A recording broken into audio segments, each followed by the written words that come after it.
Os Caçadores de Deus, Tommy Tenney. Capítulo 4. Os mortos veem a face de Deus. O caminho secreto que nos leva à sua presença. Sei que está aqui em algum lugar. Estou bem próximo. Deve haver um caminho para chegar até lá. Aqui está. Este caminho não parece muito agradável. É um caminho precário. Deixe-me ver como se chama. Arrependimento. Será que o caminho é este mesmo? Tem certeza de que é assim que poderei desfrutar da presença de Deus e de sua face? Acho que vou perguntar para outra pessoa. Moisés, você já esteve lá. Diga-me.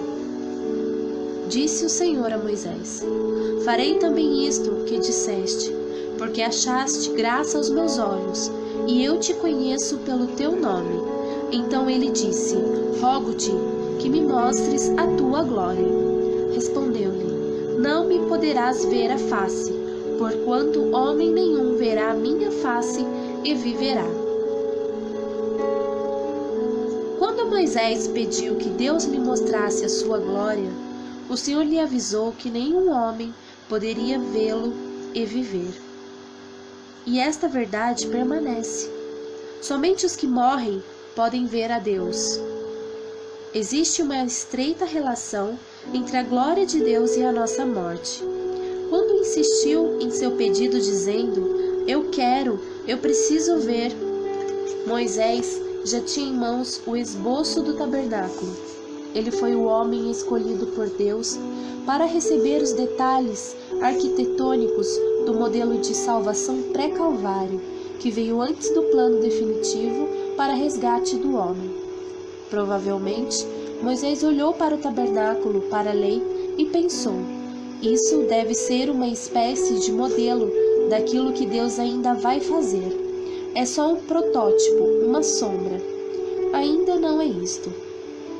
Creio que ele sabia que os móveis e utensílios do tabernáculo tinham um significado simbólico. A obra que começou era grande demais para ser concluída em uma geração. Por isso, Moisés queria ver o produto final e pediu: mostre-me a sua glória. E o Senhor respondeu: você não pode vê-la. Só os que morrem podem ver a minha face. É por isso que gosto de ler a respeito de visionários intercessores como Aimee Semple McPherson e William Seymour, que costumavam passar noites inteiras com a cabeça sobre uma caixa de maçã intercedendo e orando para que a glória de Deus se manifestasse. Creio que quando intercessores se levantarem no meio do povo de Deus para clamar por sua presença, chegará o tempo em que o Senhor finalmente dirá: é isto, não vou esperar mais, já está na hora. Foi isto que aconteceu na Argentina em 1950. Um homem chamado Edward Miller escreveu o livro Cry for Me, Argentina, Chore por mim, Argentina, no qual ele descreve as origens do avivamento argentino, cuja finalidade era abalar a América do Sul e o mundo. O Sr. Miller está na casa dos 80 anos hoje e por mais de 4 décadas foi um dos poucos missionários pentecostais comprometidos com o evangelho pleno, atuantes na Argentina. Ele conta como 50 alunos do Instituto Bíblico Argentino, à época dirigido por ele, começaram a orar e experimentaram a presença e ação do Senhor. As aulas tiveram que ser suspensas, tamanho o comprometimento daqueles jovens com a intercessão por seu país, a Argentina. Diariamente, durante 49 dias seguidos, eles oraram e intercederam por sua nação. O país era um deserto espiritual naquele tempo. O Sr. Miller conhecera somente 600 crentes cheios do Espírito em todo o país, durante os anos de governo de Juan Perón. Ele me disse que nunca vira tantas pessoas chorando e clamando por tanto tempo daquela maneira. As origens e propósitos daquele clamor só podiam ser espirituais. A verdade é que não sabemos muito sobre intercessão nos dias de hoje. Para muitos, interceder significa ficar repreendendo o inimigo, mas não é disso que precisamos. Só precisamos que o Pai se manifeste. Aquilo só poderia ser descrito como um choro sobrenatural. O Sr. Miller me disse que aqueles jovens intercessores choraram e clamaram sem cessar. Ele mencionou um jovem que encostou a cabeça na parede e chorou. 4 horas depois, suas lágrimas escorriam pela parede. 6 horas se passaram e ele estava sobre uma poça formada por suas próprias lágrimas. Aquele era um clamor sobrenatural. Esta era a única explicação. Eles não estavam simplesmente se arrependendo por algo que tinham feito. Foram movidos pelo Espírito a um arrependimento vicário, no qual começaram a arrepender-se por causa de coisas que aconteceram entre outras pessoas em sua cidade, sua região e em seu país. O Sr. Miller conta que no 50º dia de intercessão contínua perante o Senhor, veio a eles uma palavra profética: não chores mais, pois o leão da tribo de Judá prevaleceu contra o príncipe da Argentina. 18 meses mais tarde, argentinos aglomeravam-se em cultos evangelísticos realizados em estádios de futebol com capacidade para 180 mil pessoas. E mesmo os maiores estádios do país não eram grandes o suficiente para abrigar as multidões. Nunca me esquecerei do que aquele homem me disse. Se Deus puder contar com pessoas entre seu povo em uma determinada região que rejeitem o domínio satânico com humildade, quebrantamento, arrependimento e intercessão, então ele vai entregar uma ordem de despejo ao poder demoníaco vigente naquela área, e quando assim Deus o fizer, veremos a manifestação de sua glória. Oro para que os céus se abram sobre as nossas cidades e a nossa nação, para que a glória de Deus se manifeste, que as fortalezas demoníacas sejam quebradas e que as pessoas ao nosso redor não possam mais resistir. Como isto pode acontecer? Através da manifestação da glória de Deus. Sim, intercessores se levantarão para fechar as portas do inferno e abrir as janelas dos céus. Contentamo-nos em dançar ao redor da sarça ardente. Quando achamos que o culto foi realmente muito bom, ou quando sentimos o que chamamos de avivamento, logo nos acomodamos, deixamos de lado nossa busca pelo Senhor e dançamos ao redor das sarças ardentes que encontramos. Ficamos tão maravilhados com elas que nunca voltamos ao Egito para libertar o povo. Deus está dizendo à sua igreja que ser abençoado não é o suficiente. Receber sua unção e seus dons não é o suficiente. Eu não quero mais bênçãos, quero aquele que abençoa. Eu não quero mais dons, eu quero aquele que os concede.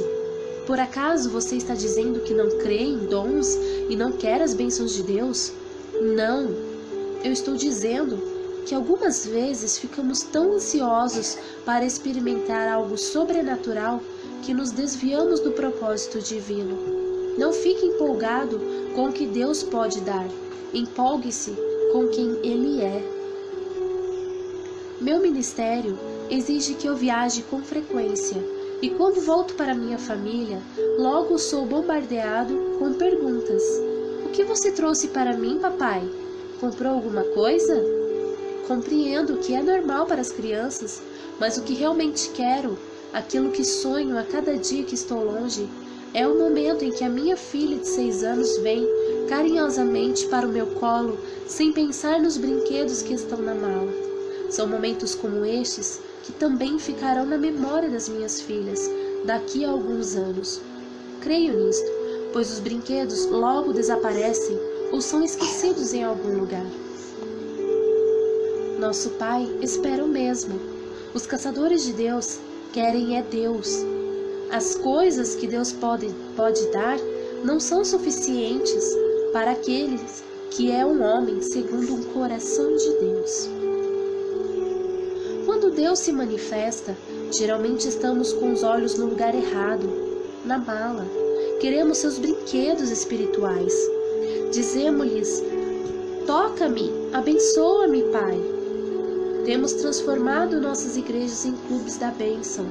Em nenhuma passagem bíblica o altar é o lugar da bênção. O altar só existe com um propósito. Pergunte àquele cordeirinho que era levado até lá. Não é um lugar de bênção, é um lugar de sacrifício, de morte. Se admitirmos esta morte, talvez possamos ver a face de Deus. Por que estamos falando tanto de morte? No Novo Testamento, morte equivale a arrependimento, quebrantamento e humildade diante de Deus. E é disto que eu estou falando. Muitas vezes, parece que não passamos de simpatizantes da palavra de Deus. Dizemos que é verdade, mas agimos como se não fosse. E se Deus estiver falando sério? E se somente os mortos puderem ver a sua face? É impressionante como aceitamos aquilo que não é o que deveria.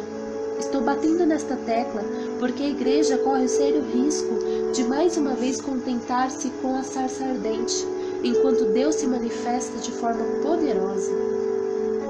Existe um propósito por trás das vigílias de oração que estão sendo feitas no mundo inteiro, e não é que simplesmente sejamos abençoados. Deus quer abrir o céu sobre as nossas cidades para que os perdidos conheçam o seu senhorio e amor. Este é o verdadeiro propósito da manifestação de Deus entre os homens.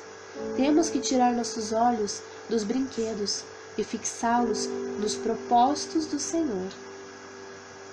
Como Moisés, precisamos clamar: obrigado, Senhor, mas não é o suficiente. Queremos mais, queremos ver mais, queremos ver a sua glória. Não queremos somente saber onde o Senhor esteve, mas queremos ver para onde o Senhor está indo. É isto que eu estou buscando. Só quero saber para onde Deus está indo, para que eu possa estar por perto. Ele é soberano em suas escolhas quanto a lugares. Ninguém risca um fósforo para acender a sarça. Só Deus pode fazer isto. A parte que nos cabe é vagar pelo deserto até encontrarmos o lugar certo e então lembrarmos de tirar os sapatos diante da terra santa. Algumas vezes vou a lugares onde posso sentir o cheiro de fumaça no ar, o cheiro daquelas folhas que ardem e não se queimam. Parece que estamos perto do lugar onde Deus nos mostrará seu propósito por trás de tudo isto. Muito do que temos visto até agora é a renovação da igreja. Talvez avivamento não seja a melhor definição para o que estamos vendo, pois traz a ideia de algo que não tinha vida. Não tenho palavras para conceituar ou descrever o que Deus está prestes a fazer. Como você poderia descrever o maremoto? Como falar do que Deus pode fazer com sua indizível graça e poder? A forma como Deus tratou com Nínive é o modelo bíblico com o qual eu sonho. Desejo ver uma onda do poder de Deus varrendo a cidade, arrastando toda a arrogância humana e deixando para trás nada menos que uma trilha de arrependimento e quebrantamento. Estou faminto por um avivamento como descrito em Jonas, quando uma cidade inteira se rendeu em arrependimento e jejum. Este tipo de avivamento deveria ter acontecido em Nazaré, mas não aconteceu. Nazaré teria sido um excelente lugar, porque teve o melhor pregador que já existiu. Jesus levantou-se na sinagoga de Nazaré e declarou: "O Espírito do Senhor está sobre mim." E leu diante deles o que faria curar os doentes, abrir os olhos dos cegos, libertar os cativos. Mas A incredulidade do povo nazareno se colocou como obstáculo. Precisamos atentar para esta triste história, pois Nazaré era o cenário bíblico no tempo de Jesus. Era um bom lugar para que o avivamento ocorresse. Não podemos nos deixar levar pela aparência de um lugar ou de um povo. Não me importo com aparências. Somente Deus conhece seus planos para o futuro. Muitos cristãos logo descartam metrópoles como Los Angeles, Nova York, Detroit, Chicago ou Houston. Los Angeles é o abrigo de milhares de lugares pornográficos e também da indústria cinematográfica de Hollywood. Nínive talvez fosse o lugar menos provável para um avivamento naqueles dias. Nem precisamos mencionar as cidades de Xangai, Nova Delhi, Calcutá, Rio de Janeiro. A lista é enorme. Mas se alguém puder encontrar um interruptor, a glória de Deus vai inundar estas cidades. É assim que deve ser, pois a palavra nos diz que a glória do Senhor encherá toda a terra.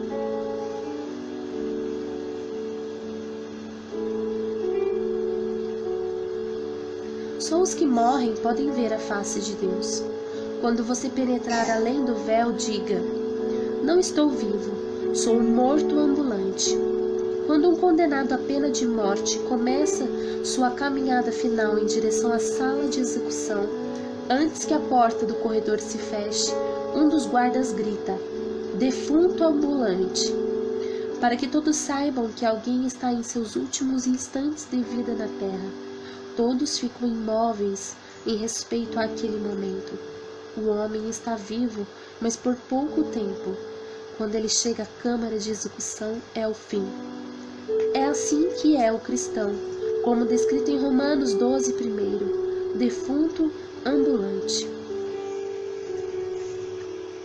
Quando os sacerdotes amarravam uma corda no tornozelo do sumo sacerdote, e este olhava para o espesso véu que o separava do Santo dos Santos, sabia que era um defunto ambulante. Ele sairia com vida exclusivamente pela graça e misericórdia de Deus. Aproximar-se da glória de Deus. Este é um assunto delicado e mal compreendido nos dias de hoje. Dizemos: a glória de Deus está neste lugar, mas na verdade não está. A unção está presente, talvez uma porção da luz do Senhor esteja ali, mas se a glória de Deus se manifestasse em toda a sua plenitude, estaríamos todos mortos. As montanhas se derretem na presença de Deus, quanto mais a carne do homem. Falhamos em não compreender a glória de Deus. Talvez não tenhamos capacidade para isto. O apóstolo Paulo disse: a fim de que ninguém se vanglorie na presença de Deus. 1 Coríntios 1:29. Se a carne estiver presente quando a glória de Deus se manifestar, terá que morrer, pois nada pode sobreviver diante desta presença. Somente quando sua carne estiver morta, poderá a pessoa permanecer na presença de Deus. Apenas os que morrem podem ver a sua face.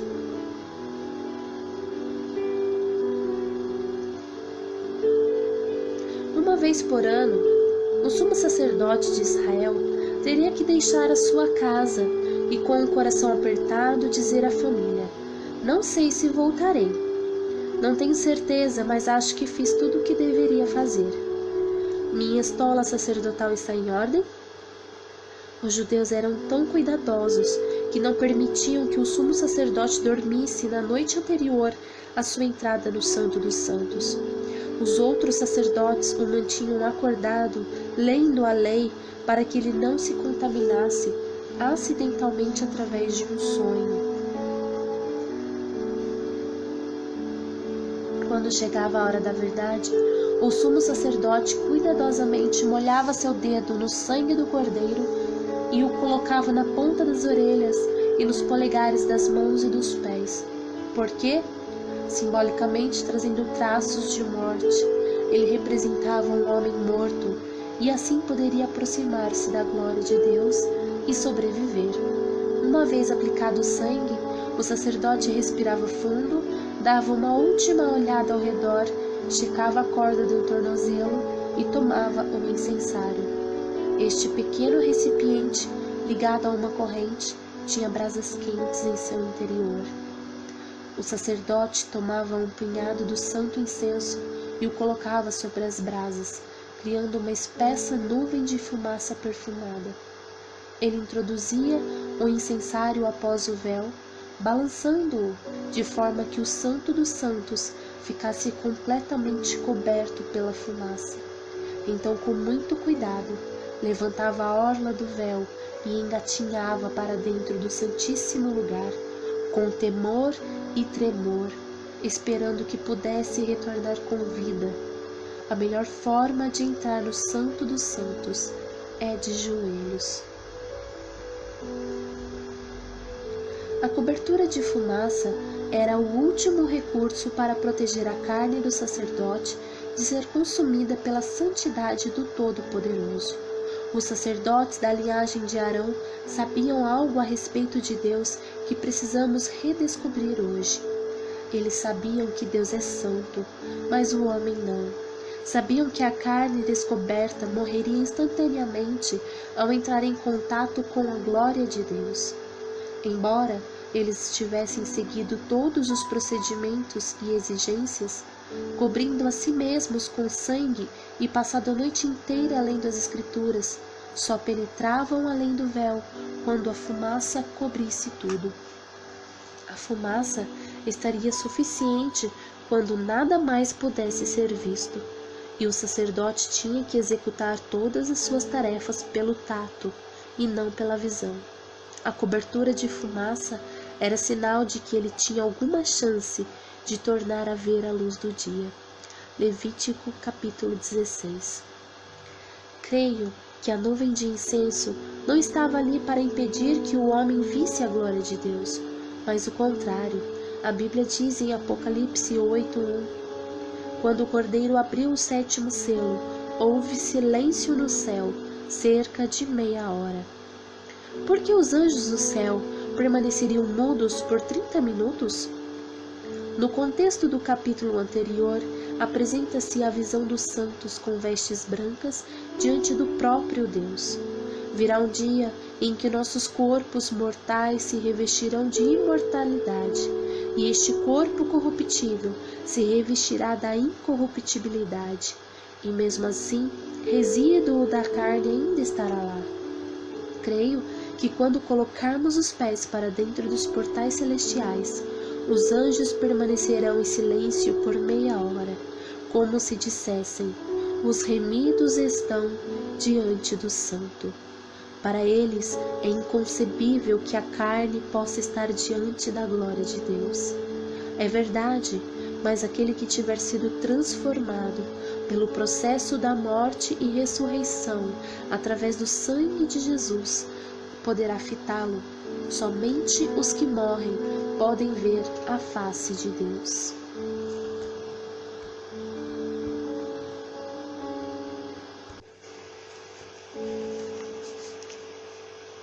É a misericórdia de Deus que o mantém afastado de nós. Uma geração após outra, os cristãos têm orado: venha, Senhor, aproxime-se. Creio que a resposta do Senhor tem sido uma faca de dois gumes. Por um lado, ele nos chama: clame a mim, quero me aproximar.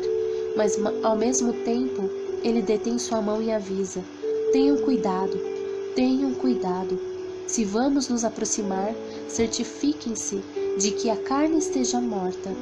Se realmente querem me conhecer, tudo que se relacione ao pecado deve morrer. Por que Deus requer esta morte?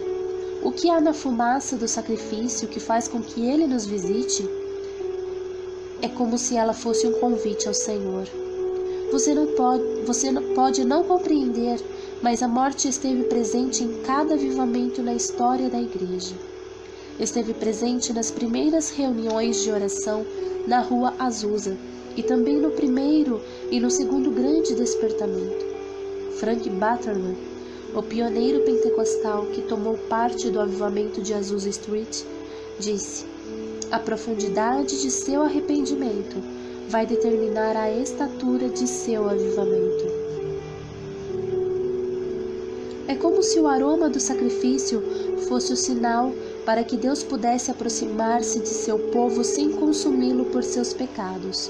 O objetivo de Deus sempre foi a íntima comunhão com o homem, a coroa de sua criação. No entanto, o pecado fez com que esta comunhão se tornasse mortífera. Deus não pôde aproximar-se da carne, porque ela exala o cheiro do mundo. Para que ele chegue perto, a carne tem que morrer. Então, quando clamarmos para que o Senhor se aproxime, Ele o fará, mas nos dirá: não posso chegar mais perto, porque sua carne seria destruída. Quero que você compreenda que se sua carne morrer, eu poderei me aproximar mais. É por isso que o arrependimento e o quebrantamento, o equivalente à morte no Novo Testamento, traz a presença manifesta de Deus tão perto. Mas queremos evitar o arrependimento, porque não gostamos de sentir o cheiro da morte. Definitivamente, não é um odor agradável, não atrai os sentidos do homem, mas é agradável a Deus, porque é o sinal de que Ele pode aproximar-se daqueles que ama. Esqueça o culto ao entretenimento. Aquilo que agrada a Deus é bem diferente daquilo que nos agrada. O Senhor me disse uma vez, enquanto eu estava ministrando: filho, o culto que me agrada e o culto que lhe agrada são bem diferentes. Comecei a perceber que muitas vezes estruturamos nossos cultos para que sejam agradáveis aos homens. Temos que dizer o que os homens querem ouvir e lhes prover uma boa dose de entretenimento. Infelizmente, estes tipos de reuniões têm pouco daquele amor sacrificial derramado perante o único que é digno de receber louvor e adoração. Acho que o Senhor procura aqueles poucos que realmente o amam, não aqueles que só querem ser entretidos. É como se preparássemos uma festa para o Senhor e depois o ignorássemos. A morte do eu é algo especial, não é uma ideia atraente para nós, mas sem dúvida agrada a Deus. Se ao pegar este livro você esperava alguma comoção vinda do Espírito Santo, talvez esteja decepcionado. Mas se já sabia em seu coração da necessidade de uma revolução na igreja, em seus procedimentos, então não será desapontado. O Salmo 103, versículo 1 diz: bendize, ó minha alma, ao Senhor. Não está escrito: o Senhor bendiga a minha alma. Deus está farto de ficar só dispensando bênçãos. Ele quer que desfrutemos do que Ele é, de sua face, mas somente os que estiverem dispostos a morrer poderão aproximar-se dele. Ainda preservamos alguns traços de nossas ambições carnais, enquanto nos agarramos às bordas das vestes de salvação de nosso Deus. Podemos manter o resto de nossas vestes antigas e viver dos benefícios que o Senhor nos concede. Permanecemos longe da fome espiritual e Deus não ousa chegar mais perto, pois assim a carne que tanto prezamos seria destruída. A escolha é nossa. Deus procura por alguém que esteja disposto a amarrar uma corda no tornozelo e dizer: se perecer, eu pereci, mas eu verei o meu rei. Quero fazer tudo o que puder para penetrar além do véu. Vou me arrepender e fazer tudo o que for necessário, pois estou cansado de ouvir falar a respeito de Deus e simplesmente saber sobre Ele. Eu quero conhecê-lo. Eu tenho que ver a sua face. Não interessa quem você é, o que você tenha feito ou quão religioso seja. O único caminho que vai levá-lo para além do véu é a morte de sua carne. Tal morte significa arrependimento e quebrantamento diante de Deus para que Ele possa se aproximar. O apóstolo Paulo disse: porque agora vemos como em espelho obscuramente, então veremos face a face. Agora conheço em parte, então conhecerei como também sou conhecido. 1 Coríntios 13, versículo 12. Este é o ponto em que conheceremos Deus em toda a plenitude, a mesma plenitude com a qual somos conhecidos por Ele. O apóstolo João estava exilado na ilha de Patmos por causa da fé em Cristo, mas creio que havia uma razão ainda mais profunda. Quando João estava como um defunto ambulante, abandonado em uma ilha deserta, foi que ouviu uma voz e viu a face de Deus, Filho, Jesus Cristo. Todos nós pensamos conhecer Deus e sermos parte da igreja. Mas olhemos João mais de perto. Ele era o apóstolo que recostou no peito de Jesus. Era o discípulo mais chegado. João estava presente quando Jesus acordou de seu sono para acalmar a tempestade no mar da Galileia. Ele viu quando Jesus interrompeu um funeral e tocou no corpo do rapaz morto, devolvendo-o à sua mãe. Foi esse mesmo apóstolo que na ilha de Patmos viu pela primeira vez o Senhor em sua glória. Ele contou que a cabeça e os cabelos do Senhor eram brancos como a neve. Seus olhos eram como chamas de fogo e os seus pés como bronze polido. A palavra diz que João caiu aos pés do Senhor como morto. Apocalipse 1:17. Por que lhe sucedera isto? Justamente com ele, que convivera com Jesus por 3 anos. João experimentou a morte naquele momento, porque seus olhos contemplaram a vida. É preciso experimentar morte para vê-lo, e tudo o que posso dizer é que este é um bom momento para fazer isto. Quanto mais morro, mais o Senhor se aproxima. João Batista também conhecia este segredo. Jesus declarou: entre os nascidos de mulher, ninguém apareceu maior do que João Batista. Mateus 11:11. Por quê? João compreendeu graciosamente um princípio pouco conhecido e sobre o qual todo o ministério, culto e adoração deveriam estar. Convém que ele cresça e que eu diminua. João 3:30. Se eu diminuir, ele poderá crescer. Quanto menos espaço eu ocupar, mais sobrará para ele. João Batista foi sábio em reconhecer o verdadeiro provedor de todos os dons e ministérios. Ele disse: o homem não pode receber coisa alguma se do céu não lhe for dado. João 3:27. Conforme tenho dito, quanto menor eu me tornar, maior poderá ser Deus na minha vida. Quanto mais eu morrer, mais perto o Senhor chegará. Haverá limites para isto? Não sei, mas posso indicar-lhe a quem perguntar. Procure o Sr. Enoque. Ele demonstrou que podemos literalmente andar com Deus, mas morreremos durante a caminhada. A Bíblia diz: eles, pois, o venceram por causa do sangue do Cordeiro e por causa da palavra do testemunho que deram, e mesmo em face da morte, não amaram a própria vida. Apocalipse 12:11. Será que você está evitando esta morte? Você quer as bênçãos de Deus em sua vida? A maior bênção não vem das mãos do Senhor, mas de sua face, do íntimo relacionamento com Ele. Quando finalmente você puder contemplá-lo e conhecê-lo, encontrará a fonte de todo o poder. Esta bênção tem um custo.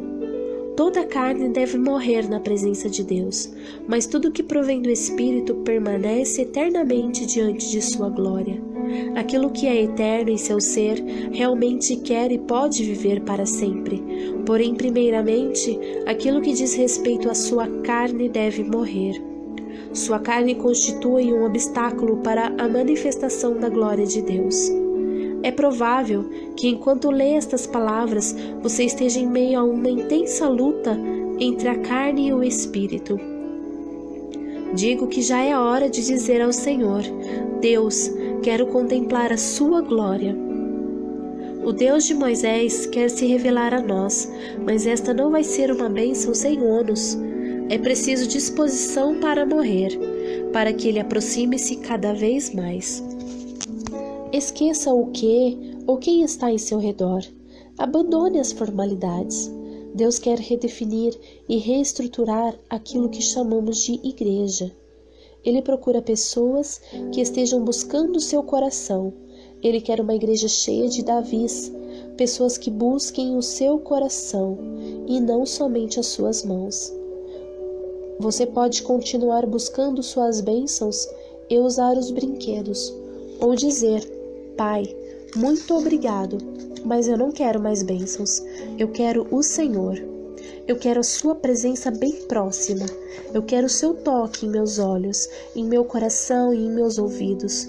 Muda-me, Senhor. Não quero mais ser o mesmo. Estou cansado, Senhor. Sei que se eu puder ser mudado, então as pessoas ao meu redor também poderão ser transformadas. Precisamos orar por uma mudança, uma ruptura, mas não podemos fazê-la a menos que ela comece em nós mesmos.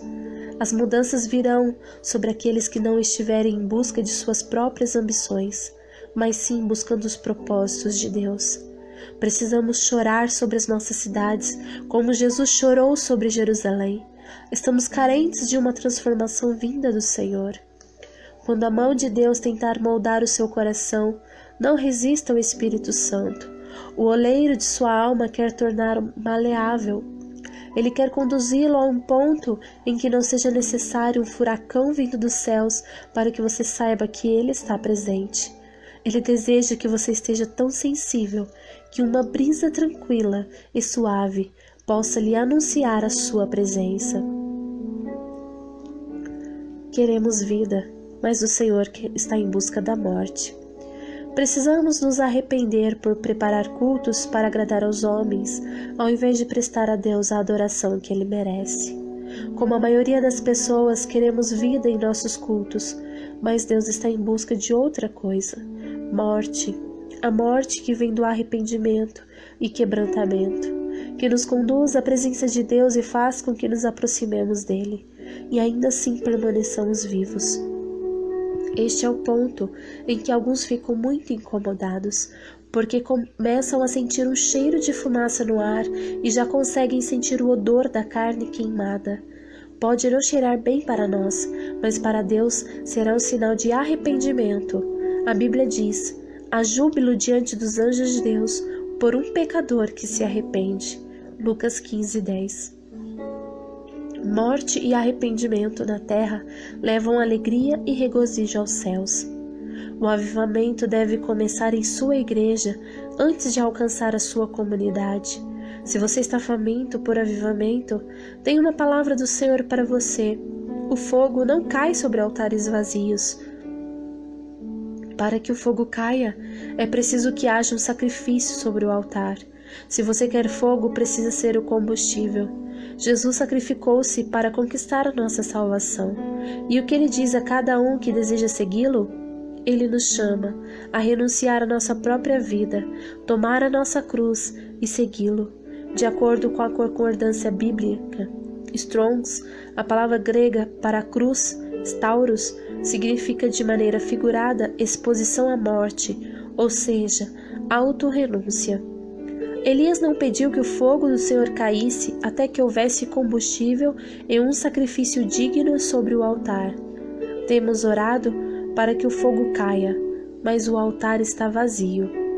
Se você anseia que o fogo caia sobre sua igreja, você precisa então subir ao altar e dizer: Senhor, não importa o que custe, eu me coloco sobre o altar para ser consumido pelo seu fogo. Então poderemos fazer como John Wesley. Ele explica como conduziu multidões durante o primeiro grande despertamento. Eu me coloquei no meio das chamas para que as pessoas pudessem me ver queimado.